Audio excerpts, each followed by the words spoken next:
Welcome to Tiwari sir की पाठशाला बच्चों। तो बच्चों हम 10th क्लास मैथ पढ़ रहे हैं। इसमें क्वाड्रेटिक इक्वेशन में 4.3 का सॉल्व एग्जाम्पल हम कर रहे हैं, जिसमें कि क्वेश्चन नंबर 11 तक हम कर चुके हैं। आइए करते हैं क्वेश्चन नंबर 12 सॉल्व एग्जाम्पल। ठीक है, तो बेटा 12th क्वेश्चन एग्जाम्पल नंबर 12 है। एग्जाम्पल नंबर 12 देखो, ये क्वेश्चन कह रहा है a rectangular park is to be designed. एक रेक्टेंगुलर पार्क डिजाइन करना है आपको। ठीक है, कह रहा है rectangular park is to be designed whose breadth is 3 more than its whose length is. तो एक रेक्टेंगुलर है, ये ऐसे है, ये बेटा ऐसे कह रहा है a rectangular park is to be designed whose breadth is 3 metre less than its length. यानी लेंथ जितना है ब्रेड्थ उससे 3 कम है। तो आप ऐसे भी कर सकते हैं, इसको x ले लूं तो इसको x माइनस 3 ऐसे, क्योंकि ब्रेड्थ 3 लेस है। या इसको यदि x लोगे, इसको x लोगे तो ये x प्लस 3 हो जाएगा। ऐसे भी हम कर सकते हैं कि let breadth is equal to late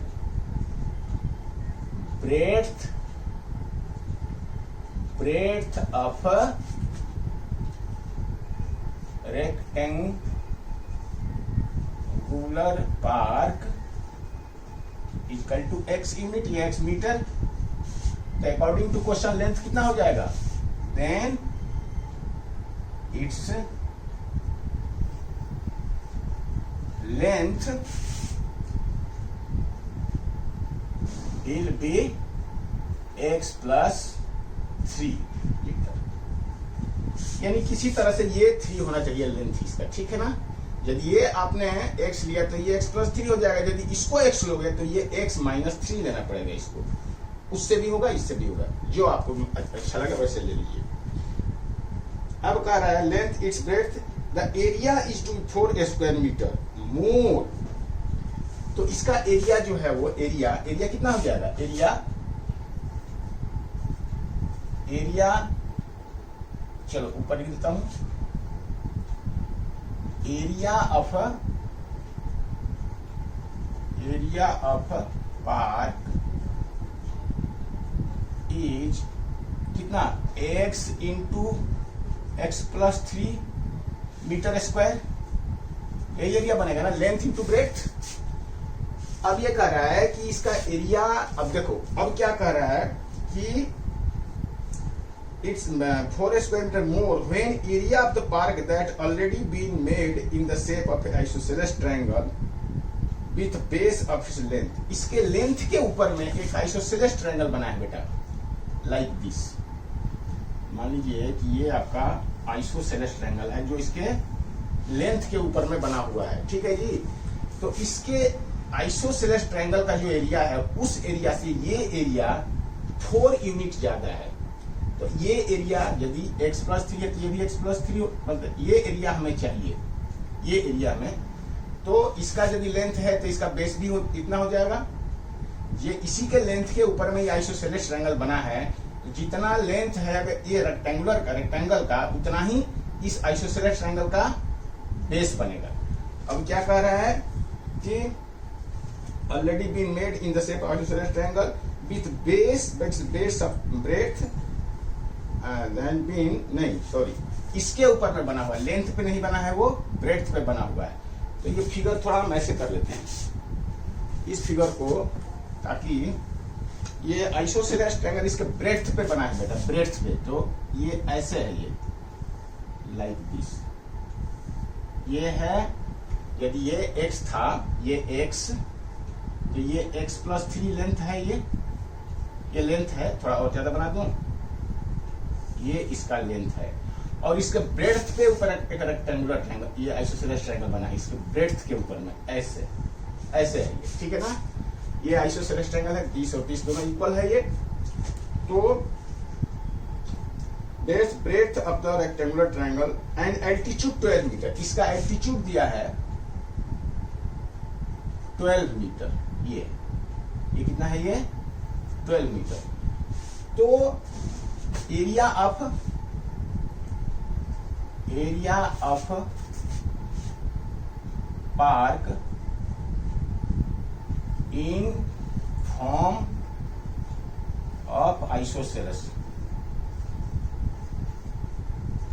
triangle कितना हो जाएगा 1/2 इंटू बेस इंटू हाइट, तो हो जाएगा 1/2 इंटू बेस है x इंटू हाइट है 12 यानी 6x मीटर स्क्वायर। ये तो ये जो है ये एरिया इस एरिया से 4 यूनिट ज्यादा है बेटा, यही क्वेश्चन कह रहा है कि 3 metre less its area is 4 metre square metre more the area park है already made in the shape of isosceles triangle space.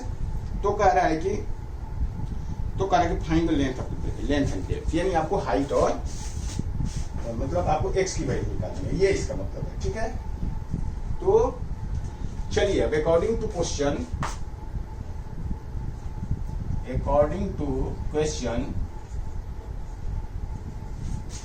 x into x plus 3 minus x into x minus कितना ये 6x is equal to 4। ये area इस area से 4 unit ज्यादा है। फिर से क्वेश्चन समझिए, एक रेक्टेंगुलर पार्क है जिसका लेंथ जो है वो ब्रेड्थ से 3 मीटर ज्यादा है। तो यदि ब्रेड्थ x है तो लेंथ कितना हो जाएगा x प्लस 3। और इसके बेस के ऊपर में एक आइसोसेलेस ट्रायंगल बना हुआ भी एक पार्क है जो आइसोसेलेस शेप में है, जिसका एल्टीट्यूड 12 मीटर है। तो इसका एरिया कितना हो जाएगा 1/2 इंटू बेस इंटू हाइट, तो 1/2 इंटू बेस x है, हाइट 12 है, तो 1/2 इंटू बेस इंटू हाइट। और इस रेक्टेंगुलर पार्क की एरिया इस आइसोसेलेस शेप के पार्क के एरिया से 4 यूनिट ज्यादा है, यानी 20 माइनस 20 इक्वल टू 4। तो ये बन गया आपका इक्वेशन, आपको x की वैल्यू निकालना है। तो चलिए अब निकालिए, x square plus 3x minus 64 minus 6x, x square plus 3x minus 6x minus 4 is equal to 0। इसका मतलब कि x square minus 3x plus 3x minus 3x minus 4 is equal to 0। ये आपका क्या मिल गया, ये आपको एक क्वाड्रेटिक इक्वेशन मिल गया। अब इस क्वाड्रेटिक इक्वेशन को आपको सॉल्व करना है, तो इसको कैसे सॉल्व करोगे, x स्क्वायर 1 इंटू 4 का फैक्टराइजेशन हो जाएगा कितना 4 इंटू 1, हमें 3 चाहिए बेटा। ठीक है, तो 2 इंटू 2 करने से नहीं होगा, 2 इंटू 2 करने से नहीं होगा, 4 इंटू 1 करेंगे, 4 का फैक्टराइजेशन 4 इंटू 1 और 4 में से 1 सब्ट्रैक्ट होगा तो 3 आएगा, तो हमें 3 चाहिए। तो यहाँ 4 माइनस 1 लिखेंगे और माइनस 4 इज इक्वल टू 0। तो ये हो गया x square minus 4x plus x minus 4 is equal to 0। ये आपका क्या हो गया, स्प्लिटिंग हो गया। तो थोड़ा ऊपर से मैं खाली करूं, ओके जी।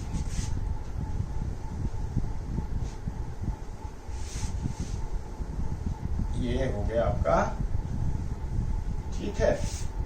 तो बेटा यहां पर ग्रुपिंग करिए, तो x कॉमन ले लेंगे, ये दोनों एक साथ लीजिए, ये और ये, तो x कॉमन लोगे तो x माइनस 4 और प्लस 1 कॉमन लोगे तो x माइनस 4 इक्वल टू 0। इसका मतलब हो गया x माइनस 4 फिर कॉमन आ जाएगा तो x प्लस 1 इक्वल टू 0। तो यहाँ x की वैल्यू क्या आ जाएगी 4 और माइनस 1 है ना। ये x माइनस 4 इसको 0 रखोगे तो 4 आ जाएगा, या x प्लस 1 को 4 रखोगे तो माइनस। अब लेंथ नेगेटिव नहीं होगा तो हम माइनस 1 यहाँ पे नहीं लेंगे, x इक्वल टू माइनस 1 लिखिए।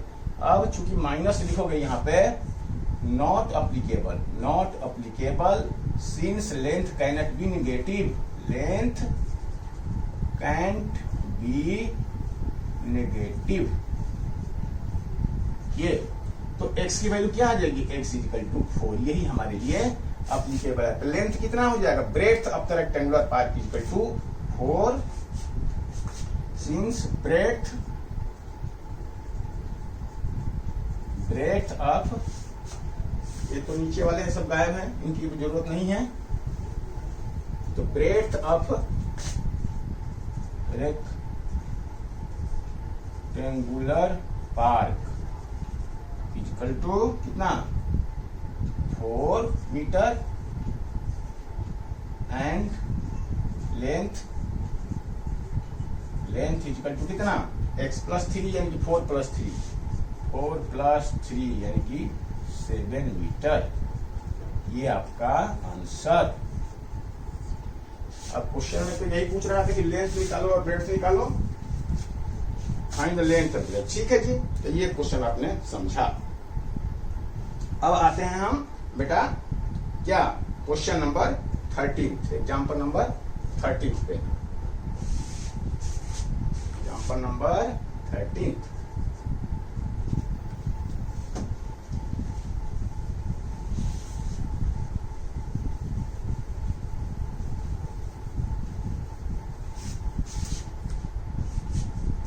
ये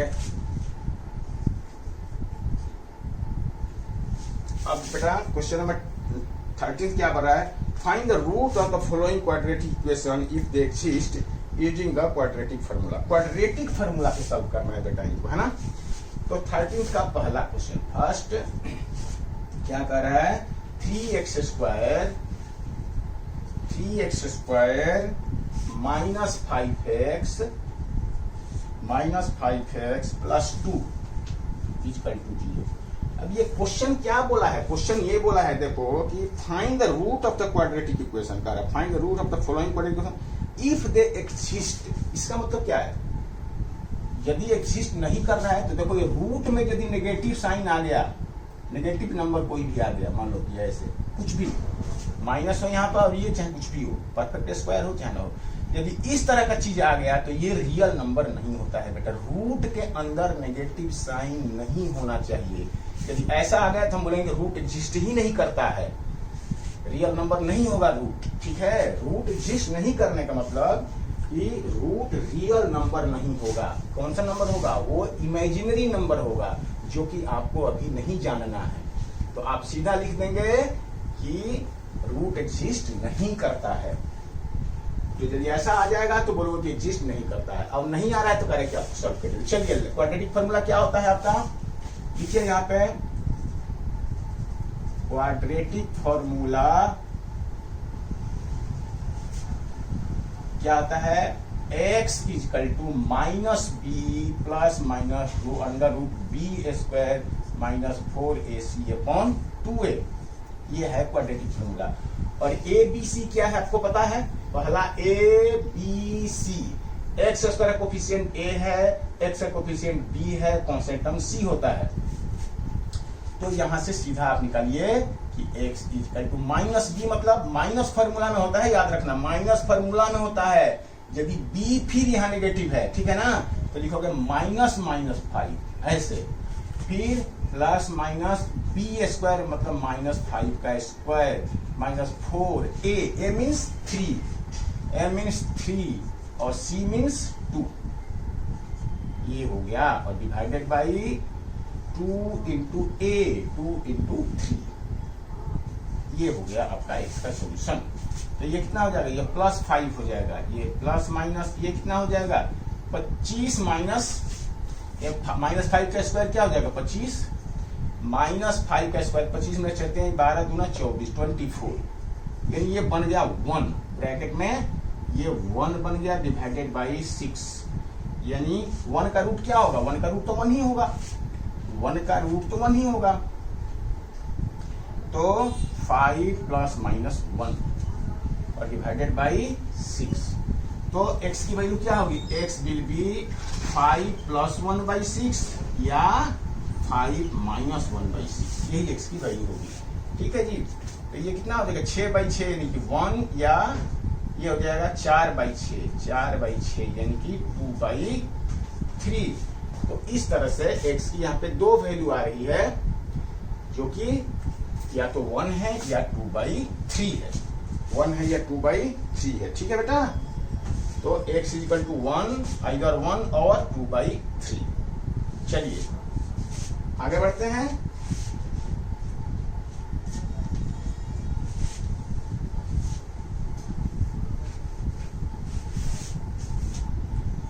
तो बेटा सेकंड क्वेश्चन क्या है, चलिए लिखिए, बुक खोल के सामने रखिए। X square plus 4x plus 5, x square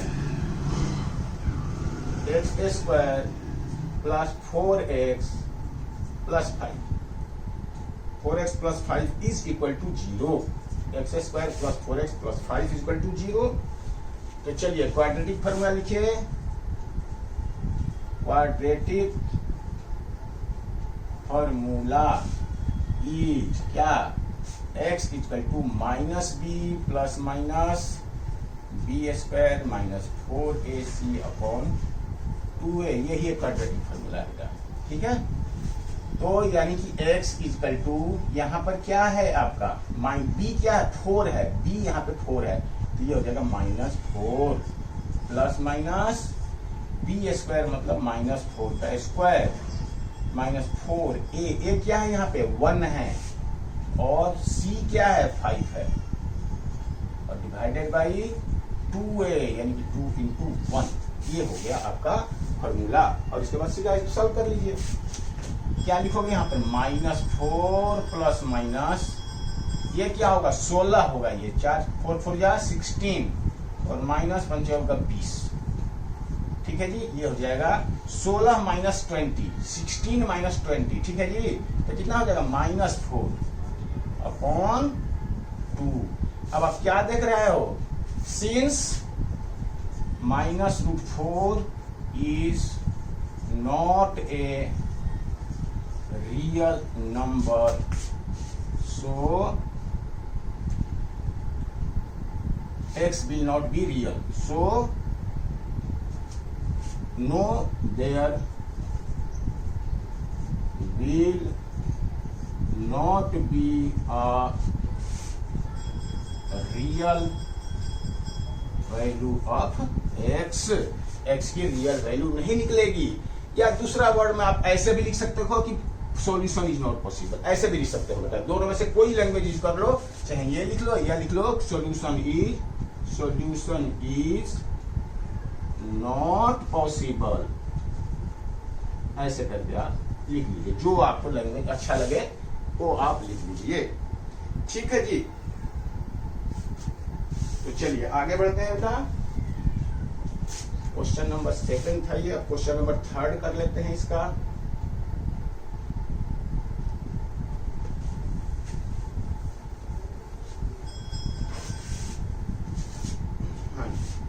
third करें बेटा, चलिए लिखिए 2x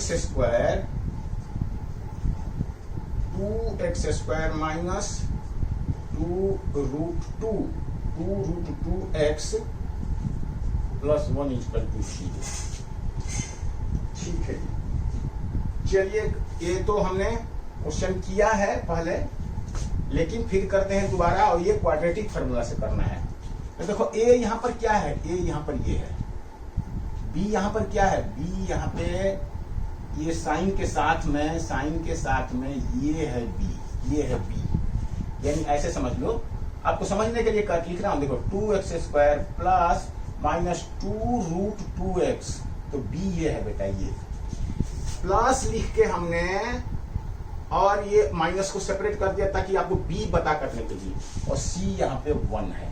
ये इस क्वेश्चन को ऐसे भी लिखा जा सकता है ना, यानी a b c आपको पता चल गया, a है ये, b है ये और c है ये।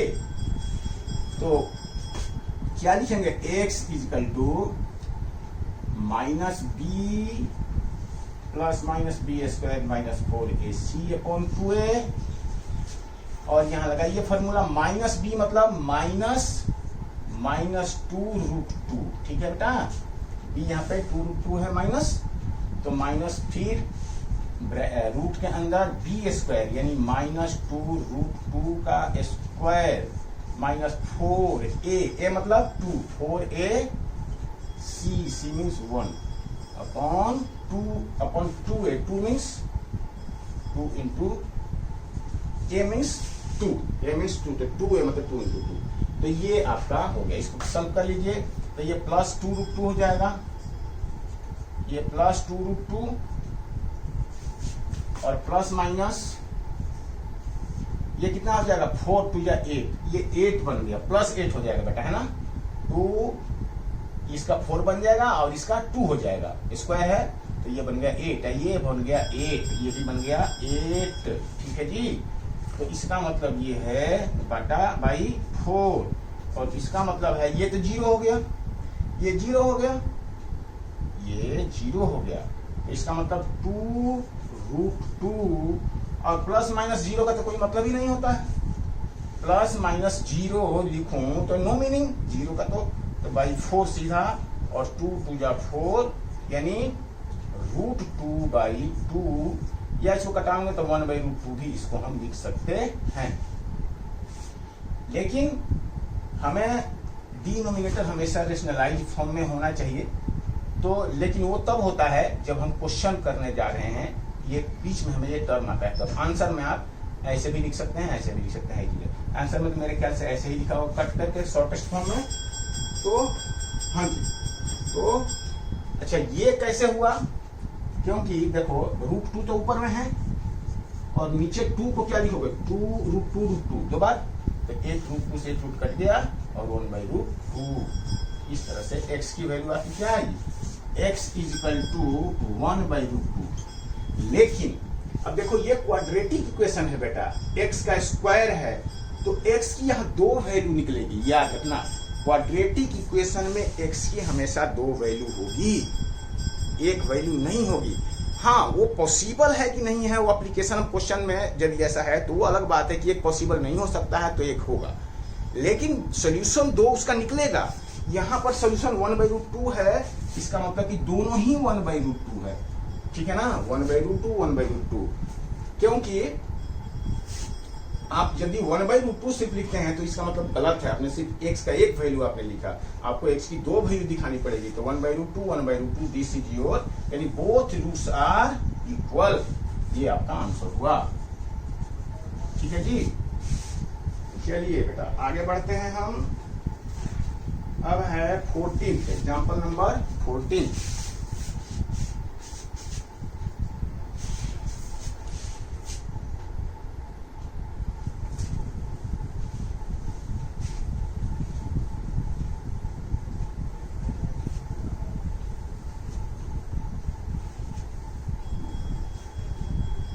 एग्जाम्पल नंबर 14 का बेटा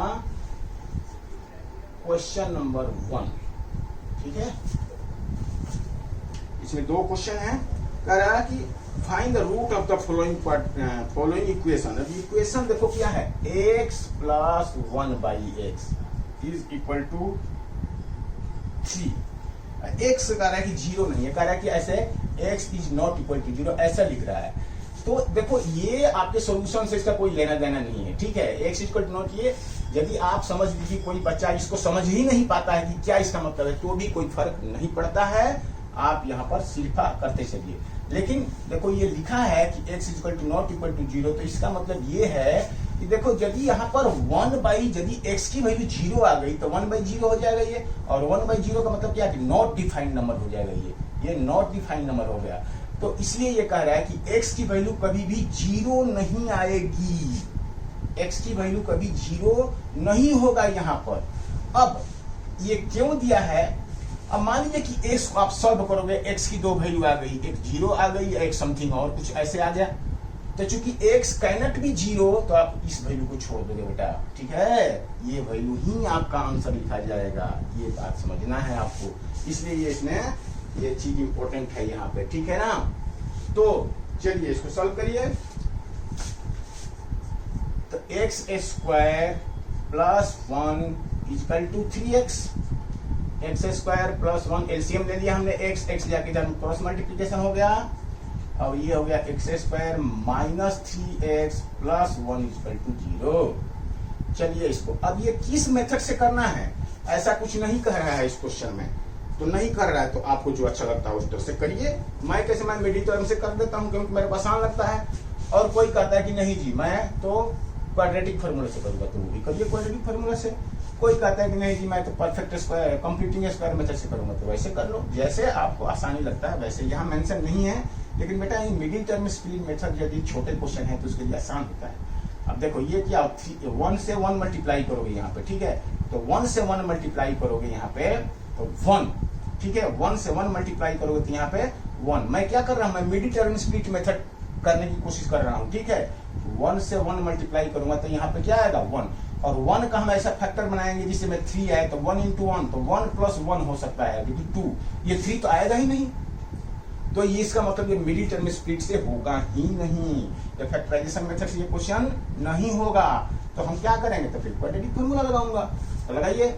तो x = -b होता है ना, -b यानी कि -3 प्लस माइनस b क्या है यहाँ पर, -3, -b प्लस में b² यानी कि -3 का स्क्वायर, b² -4a, a मतलब 1 और c मतलब 1, c भी 1 है, a भी 1 है, बाई 2a, तो क्या लिखेंगे इसको, 3 प्लस माइनस ये 9 - 4, ये 3 3 9 9 - 4 5 √5 अपॉन 2 a का मतलब यहाँ पे 1 है, यहाँ 1 2 into 1 है ना, तो यहाँ 2 ही बना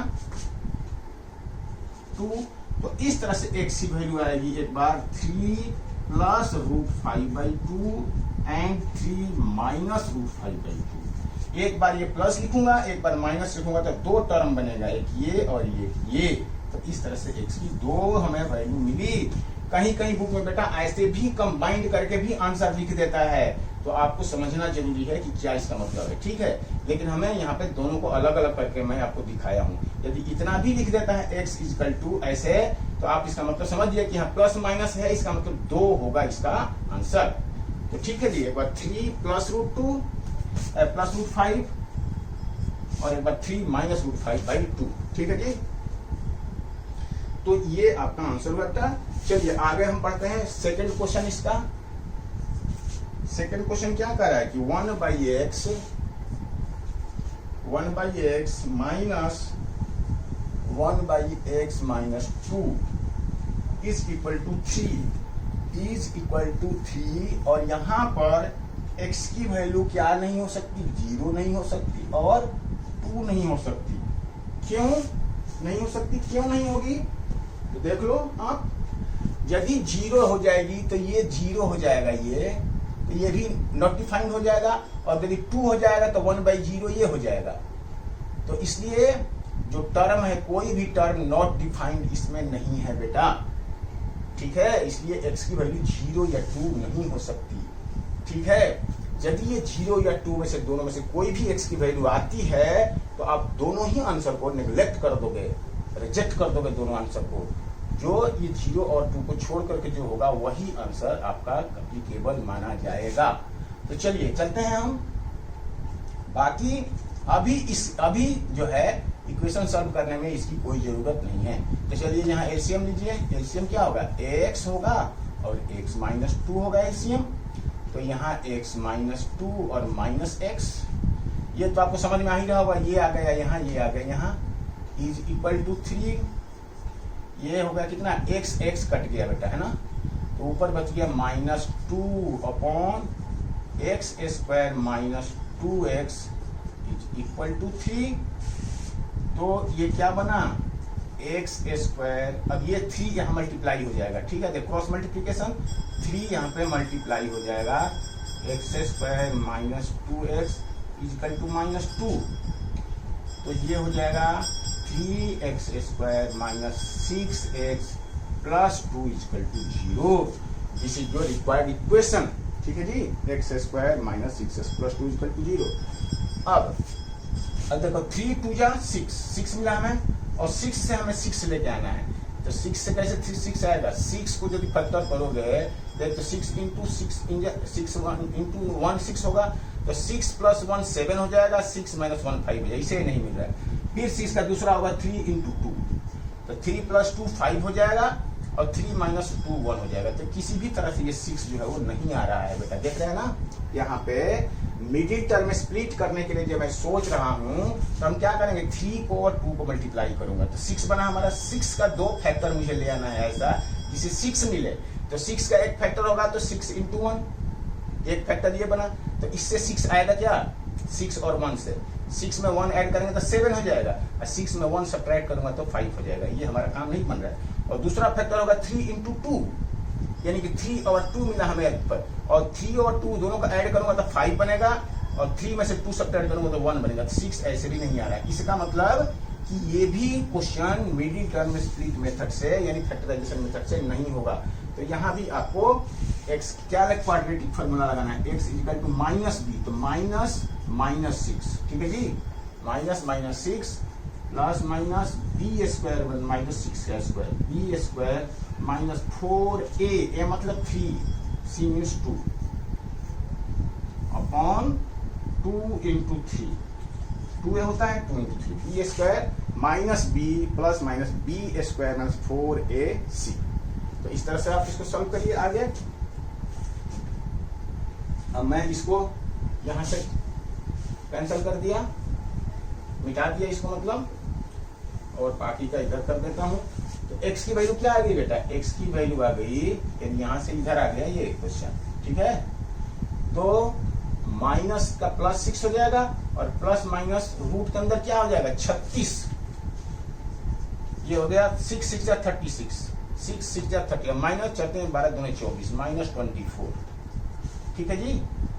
तो कितना हो जाएगा 2 और 1 12 हो जाएगा, यानी 12 और 12 रूट 12 हो गया, ये रूट 12, और रूट 12 का मतलब क्या है, 4 रूट में 4 इंटू 3 यानी कि 2 रूट 3, 4 का क्या बन जाएगा 2, तो 2 रूट 3 बेटा हम डायरेक्ट यहाँ पर लिख रहे हैं, क्या लिख रहे हैं 2 रूट 3 अपॉन क्या 6, ये आपका x की वैल्यू निकली।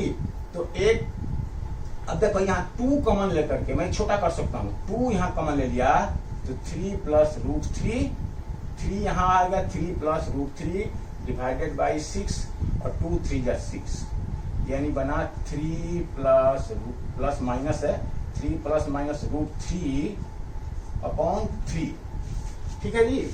तो x की वैल्यू एक आएगी, x इक्वल टू 3 प्लस, अच्छा आप चाहो तो अभी भी सॉल्व कर सकते हो इसको, देखो कैसे, यानी 3 रूट 3 कॉमन लोगे इसमें रूट 3, तो यहाँ रूट 3 बच जाएगा, और यहाँ प्लस माइनस 1 बच जाएगा बेटा। रूट 3 देखो दोनों में है, ठीक है, इसमें भी रूट 3 है और ये रूट 3 तो है ही, फिर रूट 3 हमने कॉमन ले लिया यहाँ पे, तो रूट 3 कॉमन ले लेंगे तो क्या हो जाएगा, तो रूट 3 यहाँ बचेगा, यहाँ 1 बच जाएगा यहाँ पे, और नीचे 3 का रूट 3 इंटू रूट 3, और एक रूट 3 से एक रूट 3 कट गया, यानी कि root 3 plus minus 1 by root 3, ये आपका x की वैल्यू आ गई। यानी एक x होगा x equal to root 3 plus 1 by root 3 and root 3 minus 1 by root 3, ये आपका 2 वैल्यू हुआ। देखा क्वेश्चन का आंसर देखा जाए तो 3 plus root 3 by 3, 3 plus root 3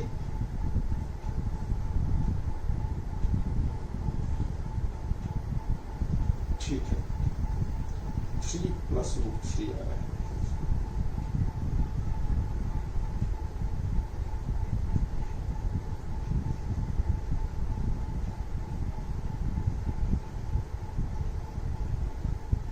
ठीक है बेटे। चलो इन्होंने यहाँ यहीं पे छोड़ दिया आंसर, इसको इन्होंने ये यहीं पे आंसर छोड़ दिया बेटा, यहीं पे बुक में आंसर यहीं पे छोड़ दिया गया है, आगे उन्होंने सॉल्व नहीं किया है।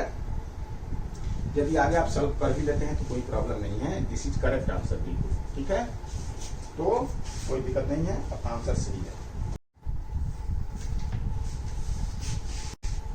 एग्जाम्पल नंबर 15 कह रहा है a boat whose speed is 18 kilometre, एक बोट है पानी में चल रही है, उसका स्पीड है 18 kilometre per hour, speed of boat, speed of boat वो 18 kilometre per hour in still water, मतलब इसका अपना स्पीड है, उसमें वो करंट नहीं है, बिल्कुल खड़ा पानी में उसका अपना स्पीड है ये, ठीक है। स्टिल वाटर का मतलब यही है without any support of current, ये अपने ओन इसका अपना स्पीड है 18 किलोमीटर, और 24 किलोमीटर जब करंट के साथ जा रही है, देखो 24 किलोमीटर का डिस्टेंस है, जब ये करंट के साथ जा रही है ऐसे, तो इसको समय जितना लग रहा है, करंट के अपोजिट आ रही है तो 1 घंटा समय ज्यादा लग रहा है। डेफिनेटली जब करंट के साथ बोट जाएगी तो उसमें समय कम लगेगा, है ना, क्योंकि उसमें करंट भी उसको सपोर्ट करता है। करंट के स्पीड से उसका स्पीड दोनों मिलेगा तो तेजी से भागेगा वो आगे। तो 24 किलोमीटर की डिस्टेंस जब करंट के साथ जा रही है, जितना भी समय लग रहा है, इसी डिस्टेंस को जब अपोजिट आ रही है तो 1 घंटा समय ज्यादा लग रहा है। डेफिनेटली ज्यादा लगेगा क्योंकि करंट अपोज कर रहा है उसको उस समय, तो उसका स्पीड कम हो जाएगा, तो उसमें ज्यादा समय लगेगा।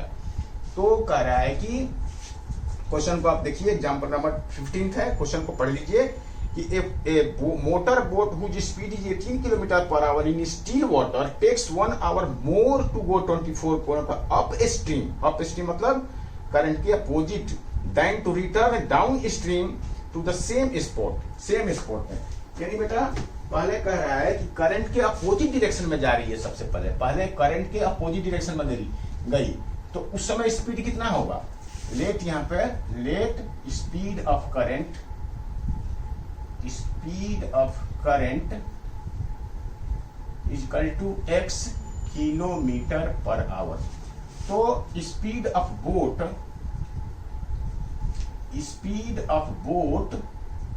अप करंट मतलब करंट के अगेंस्ट। तो बोट के स्पीड में से 18 में से करंट के स्पीड को हम माइनस करेंगे x, ठीक है जी।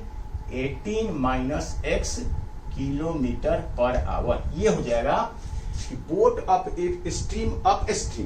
करंट मतलब करंट के अपोजिट, ठीक है। अब 18 माइनस 1 किलोमीटर, और speed of boat down stream चाहे down current, down stream 18 plus x, ये हो जाएगा 1 किलोमीटर पर आवर, ये ना। क्योंकि जब करंट के साथ जा रही है यानी कि डाउन स्ट्रीम जा रही है तो उसका स्पीड बढ़ जाएगा उस समय। करंट का भी स्पीड उसको हेल्प करेगा तो उसमें प्लस हो जाएगा। अब ये कह रहा है कि जब अपोजिट जा रही है 24 किलोमीटर जाने में जितना समय लगा, तो 24 किलोमीटर जाने में कितना समय लगा अपोजिट, तो time to go 24 kilometre up stream यानी डिस्टेंस अपॉन टाइम निकालने के लिए क्या करोगे, डिस्टेंस अपॉन स्पीड। तो डिस्टेंस कितना है 24, और स्पीड अप स्ट्रीम का स्पीड कितना है, अप स्ट्रीम का स्पीड ये, तो ये 18 माइनस x, ये आवर्स हो गया अप स्ट्रीम का स्पीड बेटा, ठीक है जी। इसके बाद time to go 24 kilometre downstream, तो ये कितना समय लगेगा 24/18 प्लस x, ये इतना आवर्स लग जाएगा। डाउन स्ट्रीम जाने में ये समय लगेगा, क्योंकि डाउन स्ट्रीम का डिस्टेंस तो वही है, स्पीड हो जाएगा डाउन स्ट्रीम का स्पीड। डिस्टेंस उतना ही है तो दोनों में 24 ही रहेगा डिस्टेंस, स्पीड दोनों का अलग अलग है तो दोनों में स्पीड अलग अलग हो जाएगा। तो अब कह रहा है कि जो डाउन स्ट्रीम का स्पीड है वो कम है 1 घंटा अप स्ट्रीम के, डाउन स्ट्रीम का जो टाइम है वो 1 घंटा कम है, ठीक है जी, अप स्ट्रीम से। तो यहां लिखो अकॉर्डिंग टू क्वेश्चन,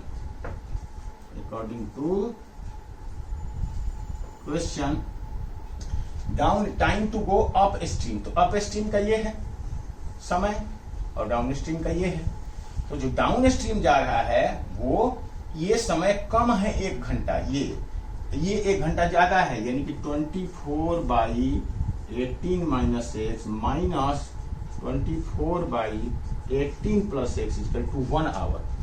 इस समय में से डाउन स्ट्रीम मतलब ये है, डाउन स्ट्रीम मतलब ये है, ये गो टू डाउन स्ट्रीम, तो डाउन स्ट्रीम का मतलब ये, तो ये समय ज्यादा है, ठीक है, ये समय ज्यादा है, सॉरी ये समय अप स्ट्रीम ये समय ज्यादा है अप स्ट्रीम वाला। अप स्ट्रीम मतलब करंट के अपोजिट, करंट का अपोजिट, तो अपोजिट में ज्यादा समय लग रहा है तो ये समय पहले रहेगा, ठीक है।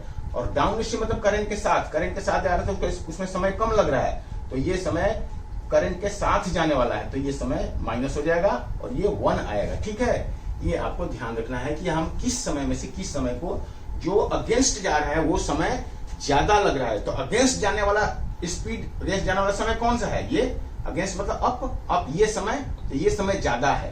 तो इस समय में से इस समय को सब्ट्रैक्ट करेंगे, यानी 24 minus x minus 24 by 18 plus x equal to 1। बस यही तक आपका जो था बेटा ये एप्लीकेशन का। अब ये इसके बाद अब ये चीज आ गया, अब इसको सिंप्लीफाई करना है। यहां तक यदि आपका सही है तो आगे सिंप्लीफाई करना, अब बिल्कुल सही हो जाएगा आगे। यहां तक यदि प्रॉब्लम है तो क्वेश्चन आगे होगा तो वो गलत हो जाएगा, इसलिए यहां तक आपको ज्यादा केयरफुल रहना है। इक्वेशन का सेटअप तो हो गया, लेकिन अब यहाँ पे हमें अब इसको सिंप्लीफाई करना है। तो देखो यहाँ 24 को मैं बाहर निकाल लूं, यदि यहाँ पे 24 को बाहर निकाल लूं तो 1 बाई 18 माइनस एक्स और minus 1 by 18 plus x equal to 1 हो गया, और ये 24 इधर से हट जाएगा तो ये 24 इधर आ जाएगा। तो ऐसे हो जाएगा ये आपका। तो ये अब आप इसको सिंप्लीफाई करिए, एलसीएम लीजिए, तो 18 प्लस एक्स और 18 माइनस एक्स, ये आपका एलसीएम हो गया। यहाँ पर 18 plus x minus 18 minus x equal to 1 by 24। तो ये बन गया आपका 18 plus x minus 18 plus x, ये भी प्लस एक्स, ये भी 18 कट गया, और ये हो जाएगा 18 स्क्वायर माइनस एक्स का square 1 by 24। A plus b, a minus b, a square minus B square, तो ये बन जाएगा आपका 2x, और ये हो जाएगा 324 minus x square equal to 1 by 24। इसके बाद यहां से आइए, ये हो जाएगा 324 minus x square equal to 48x। ये क्रॉस मल्टीप्लीकेशन हो गया यहाँ पे, और इसको लिखेंगे 324 minus x square minus 48x equal to 0, और इसको हम यदि इसको और अरेंज करते हैं तो minus x square minus 48x plus 324 equal to 0, और यहाँ कॉमन ले लेते हैं माइनस, तो यह जगह x square plus 48x minus 324 equal to 0। ये माइनस इधर जाके डिवाइड हो जाएगा, यानी कि -1 हो जाएगा, तो ये हो जाएगा x square plus 48x minus 324 equal to 0। ये हमारा स्टैंडर्ड इक्वेशन बना बेटा। ठीक है, तो इस स्टैंडर्ड इक्वेशन से अब आपको वैल्यू निकालना है किसका? एक्स का। तो बेटा यहाँ पे ये क्वेश्चन हो गया, यानी आपका अब ये सिर्फ वैल्यू निकालना है एक्स का। तो देखो ये मिडिल टर्म स्प्लिट से नहीं होगा, ये यानी फैक्टराइजेशन में, तो यहाँ पर क्वाड्रेटिक फार्मूला लगाओगे। क्वाड्रेटिक फार्मूला क्या होता है? क्वाड्रेटिक फार्मूला होता है, चलिए यहाँ पर हम लिख लेते हैं इसको, क्वाड्रेटिक फार्मूला लिखो यहाँ पर। क्वाड्रेटिक फार्मूला क्या होता है? Minus B plus minus root में B square minus 4ac by 2a, ये है आपका क्वाड्रेटिक फार्मूला। यही क्वाड्रेटिक फार्मूला यहाँ पे यूज करना है आपको। ठीक है जी, तो क्या लिखेंगे यहाँ पे? x इजिकल टू, ये x की वैल्यू होती है, x equal to minus B, तो माइनस बी क्या है? Minus 48 plus minus B square, B square मतलब 48 का स्क्वायर, और माइनस 4ac माइनस 4a मतलब 1, c मतलब माइनस 324, तो ये प्लस 324 हो गया। ठीक है जी, ये माइनस में है तो ये माइनस माइनस प्लस हो गया, बाई 2a, तो 2 इंटू a यानी 1। ये हो जाएगा x equal to minus 48 plus minus, इसका सिंप्लीफाई करोगे तो ये 3600 आएगा। ठीक है जी, 3600 बाई 2, तो ये हो जाएगा माइनस 48 प्लस माइनस ये हो जाएगा 60, इसका होगा 36 इंटू 100, इसका 36 इंटू 100, तो 36 का 6, 100 का 10, 3600 ऐसे है, तो ये होगा 36 इंटू 100, 36 इंटू 100 रूट में, तो 36 इंटू 100, तो 36 का 6, 100 का 10, यानी 60 हो गया रूट से बाहर, तो बाई 2। अब इसको 2 को आप चाहे तो कटा सकते हैं, ऊपर 2 बाहर निकाल दीजिए, यदि 2 तो ये माइनस 24 प्लस माइनस 30 अपॉन 2, तो ये 2 से ये 2 कट गया, तो x इज इक्वल टू -24 एक बार प्लस 30 ले लीजिए, या x is equal to -24 minus 30 ले लीजिए। तो ये कितना हो गया, x इज इक्वल टू ये 6 हो गया, और ये तो x is equal to -54 which is not applicable. ये x की वैल्यू एप्लीकेबल नहीं है, क्योंकि x क्या है, स्पीड ऑफ द करंट है। करंट का स्पीड नेगेटिव नहीं होगा बेटा, इसलिए इस चीज को हम इग्नोर कर देंगे इसको, और x की वैल्यू 6 हम कंसीडर करेंगे। यानी speed of current is equal to 6 kilometre per hour. Speed of current is equal to speed of current is equal to 6 kilometre per hour. इस तरह से ये हमारा क्वेश्चन बना बेटा, ठीक है।